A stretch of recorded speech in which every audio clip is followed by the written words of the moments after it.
Be bold. Be bold. Be heard. Be heard. Welcome to Every Story Matters with your host, Jessica Bell.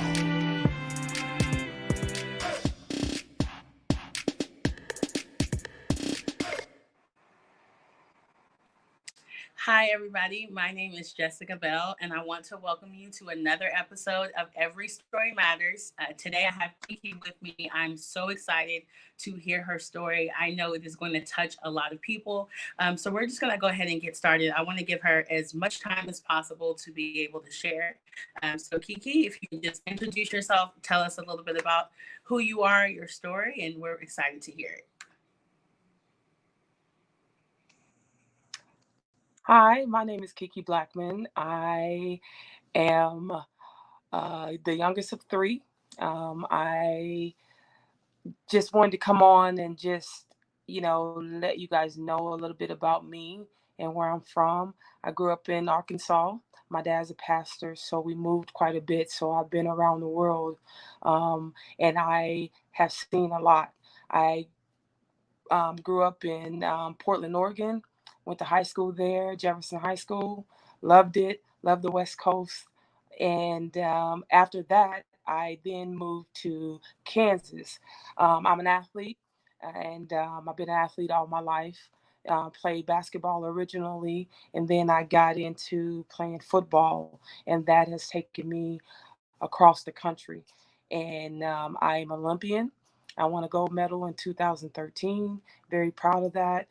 Played on a national team here in Kansas City, and now I am the head coach for the Kansas City Glory, which I absolutely love being a part of. I have coached, this is my first year being the head coach. Before that, I coached in Dallas, Texas for the Texas Elite, and that was amazing. We won a national championship in 2017. So sports has just been in my blood for as long as I can remember, and it has taught me a lot about myself and my perseverance in life. But the reason why I really wanted to come over here and tell my story is about how I found God, and I have a relationship with Him, and it has been like no other. Growing up in the church, like I mentioned earlier, I didn't actually know God, didn't find Him there. I found Him actually outside the church. I found Him in my room, struggling in a dark place. And God came in the nick of time and found me and saved my life. And forever indebted to Him. I am totally 2 feet in at this point in my life. I worship Him every day. My alarm goes off at 1 o'clock, and I'm just excited to go and get on my knees and pray and ask God and I don't ask Him for nothing. I just thank Him right off the bat. I thank Him for my team, which is the Kansas City Glory, like I mentioned, and they have really came in and just made my life just different altogether as well. But God has really done a work in my life. He has changed me. He has come in and just hugged me and lifted me up. And I am here today just to tell you that if you want Him in your life, it's a welcoming thing. It's a welcoming thing. He doesn't barge in. He's not a bully. He's not any of that. He comes in when you ask and a willing heart. And He's the best friend you'd ever have. When everyone else leaves you in the dust, He's going to be that friend that will never fail. Like I always tell people, man can fail you, but God never will. And so I just want to encourage the young people today, especially in this young age, in this young days, that will be your best friend. He will be everything you need and everything you want and everything you can imagine. So I'm just here today, like I said, just to tell you that God is good. God is good, and He saved me from smoking weed. He saved me from doing all the things that I thought that I needed in life to be a better person or to calm my anxiety. He's the best pill for anxiety. I promise you. Especially, like I said, during this day and time where the anxiety levels are high, depression is at an all-time high. People are in their homes getting beat up because they're in shelter. And it is something about the name Jesus. You just call on him and he'll be there for you. So my story is just literally find God in this time. Find God in this time. And even if you've been rejected in the church, like I've went up to get prayer in the church. And Jessica, when I tell you that the pastor straight up told me he couldn't pray for me. He couldn't Okay, pray for wow. me. Yeah. So if we could just elaborate a little bit on that. For somebody like you who has such a strong relationship with God, what does it look like to be rejected by people but still be able to chase after God? Because I know a lot of times if people have those bad church experiences, they want to throw God away with the experience. So if you could just elaborate a little bit on maybe why it is that the pastor maybe felt like he couldn't pray for you, and what was your response to that, and how did you still continue to push forward with your relationship with God? That's a great question. I literally was taken back from it. I couldn't believe it. I couldn't believe that, because I thought, just like when you go to the hospital, sick people go to the hospital to get healed, right? So I didn't think that I had to go in the church already healed. I thought that I can go as I was to find God there, which again, with not praying for me, that showed me otherwise. And for me, I totally turned my back.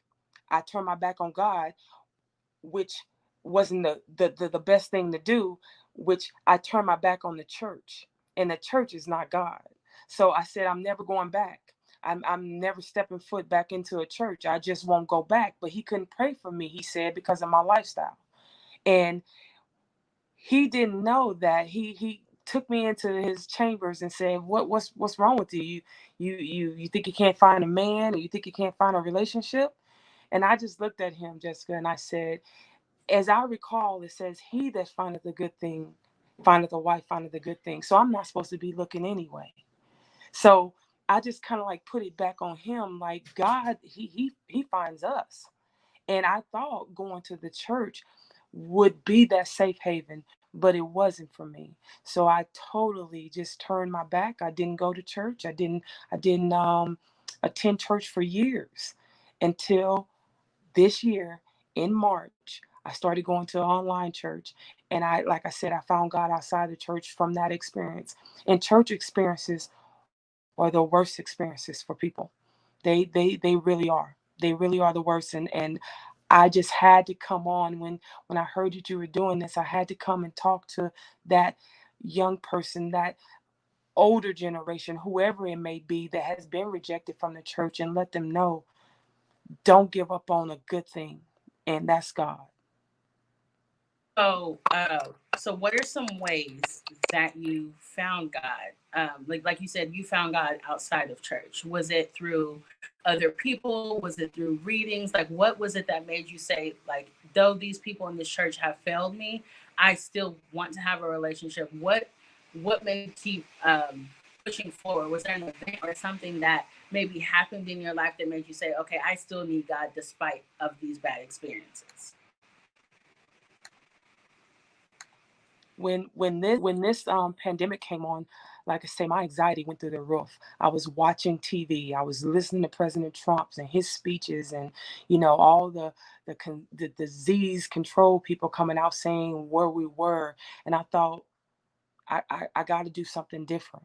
I got to do something different. And I said, God is the best thing that I can turn to right now.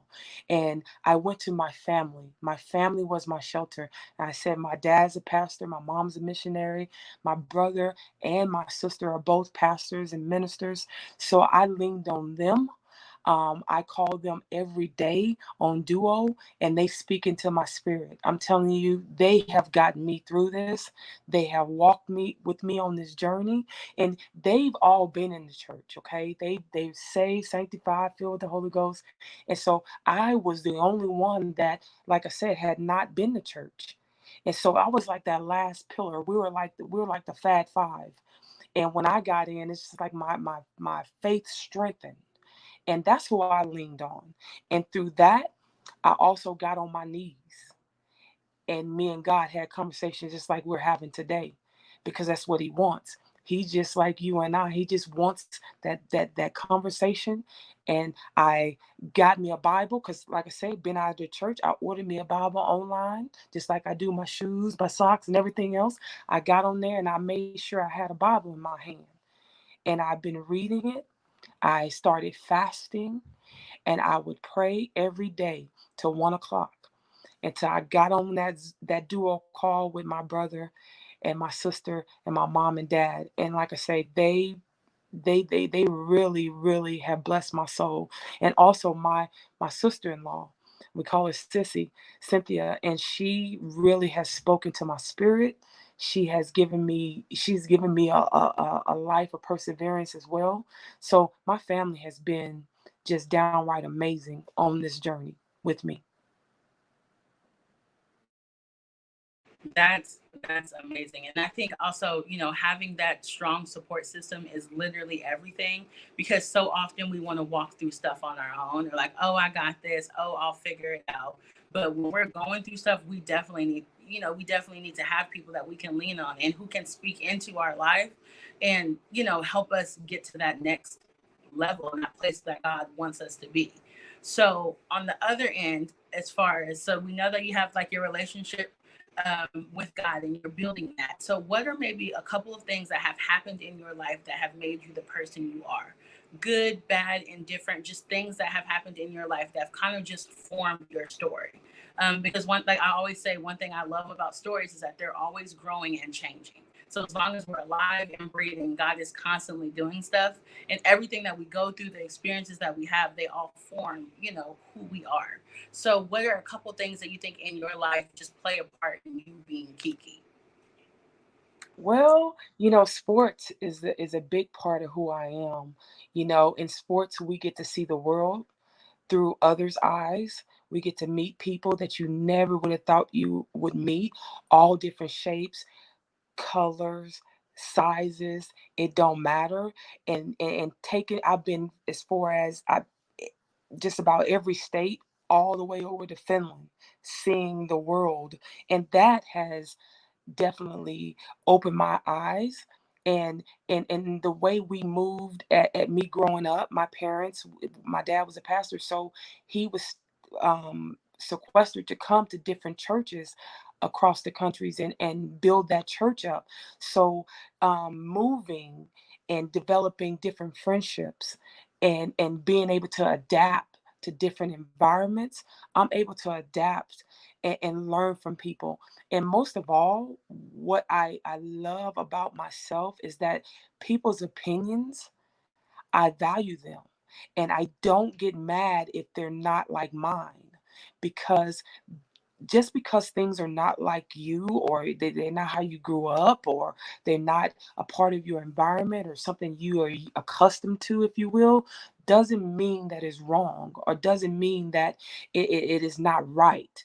Your right is not somebody else's wrong, and their wrong is not your right. So it's just about understanding people. And I think that my experience moving and being able to adapt has really structured my life as far as seeing people for who they are, and not only seeing them for who they are, meeting them where they're at, because everybody's not where you are. And if you go and you would just humble yourself and meet people for where they're at, you can learn so much from just embracing those things with people. And sports, like I said, have really, really put me on a level that I can really say that without sports in my life, I don't know where I would be right now. And about 2 years ago, as you know, I met Danielle, and she really, she really changed my life in ways that I still live by to this day. To be true to yourself and always meet two kinds of people: the genuine ones that are in it for nothing but to make you better, and also if they got fruit on the tree, learn from people that has that fruit. And if they have that fruit, like I wouldn't go to nobody that's been divorced 17,000 times and ask them how to be how to have a perfect marriage. Now I would go to somebody that's been married for 50 years and has a lot to show for it, to teach me and guide me. So make sure you're looking for those types of people, and I want to be just that. I want to be that genuine person that's in it only for you. I want to be in it only nothing for me to gain, but I'm gaining too. The more I pour into you, the better I become. And who don't want to pour into somebody to make themselves better? Because we all win that way. And we need to be more of a United States instead of just America. Does that make sense?